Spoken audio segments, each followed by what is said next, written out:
अभी लोग ये भी बहुत पूछते हैं कोरोना वायरस में हम कौन सा वजीफा पढ़ें। भाई गुनाह छोड़ो, आप दुनिया के असबाब भी इख्तियार करें कि क्राउड में नहीं जाना, और जो भी असबाब जो डॉक्टर बयान कर रहे हैं वो दुनिया के असबाब हैं, और जो उलमा बयान कर रहे हैं वो सब दुनिया के असबाब हैं। लेकिन उलमा दुनिया के साथ साथ आखिरत के असबाब भी बयान करते हैं।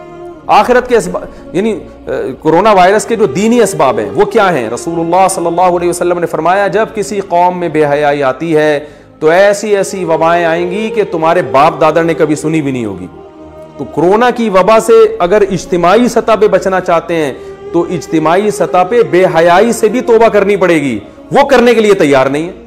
सुबह शाम फोन आ रहे हैं, कोई वजीफा बता दें, कोई वजीफा बता दें, कोई अबे तू छोड़ दे, एक गुनाह तो छोड़ दो भाई। तुम 100 गुनाह तुम्हारी जिंदगी में है तो इस वबा की वजह से एक सिर्फ तो तौबा कर लेना। अल्लाह मैं ये 100 गुनाह करता हूं, इनमें से एक को अपनी लिस्ट से जिंदगी से निकाल रहा हूं, शायद अल्लाह कुछ रहम कर ले। गुनाह एक भी छोड़ने के लिए तैयार नहीं है। वजीफों पे जोर लगाया भाई, हर काम में वजीफा चाहिए इनको। मैं वजीफों का मुनकिर नहीं हूं, लेकिन याद रखो कि जो चीज जिस चीज का सबब होती है ना, उस सबब को हटाना पड़ेगा आपको।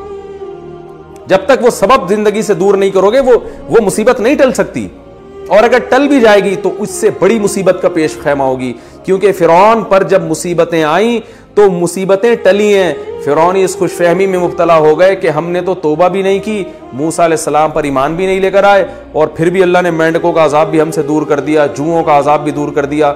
वो इस खुशफहमी में थे कि अब हमें तौबा की ज़रूरत नहीं है, मुसीबत तो वैसे ही टल गई। उन बेचारों को ये नहीं पता था कि भाई ये जो मुसीबत टली है ना, ये बड़ी मुसीबत में डालने के लिए। अब तुझे समंदर में पानी में गर्क किया जाएगा, उसके बाद ये छोटे मोटे अजाबों की तुझे ज़रूरत ही नहीं रहेगी। तो याद रखो, वबा तो आती हैं चली जाती हैं, वबाएं हमेशा से आती रही हैं। अल्लाह करे ये भी चली जाए, जल्दी चली जाए। हम कमज़ोर हैं, हम अल्लाह की सज़ा का जो है वो बर्दाश्त नहीं कर सकते, हम कमज़ोर हैं। लेकिन याद रखो, अगर हमें तौबा की तौफीक नहीं मिली तो वबा से हलाक हो या ना हो, इससे बड़ी मुसीबत में अल्लाह हमें मुब्तला कर देगा। और अगर हमें तौबा की तौफीक मिल गई, फिर बेशक इस वबा में हम हलाक हो भी जाते हैं, शहादत का भी अजर मिलेगा, और असल कामयाबी तो आखिरत की कामयाबी है। तो फिर मरना हमारे लिए बचने से ज्यादा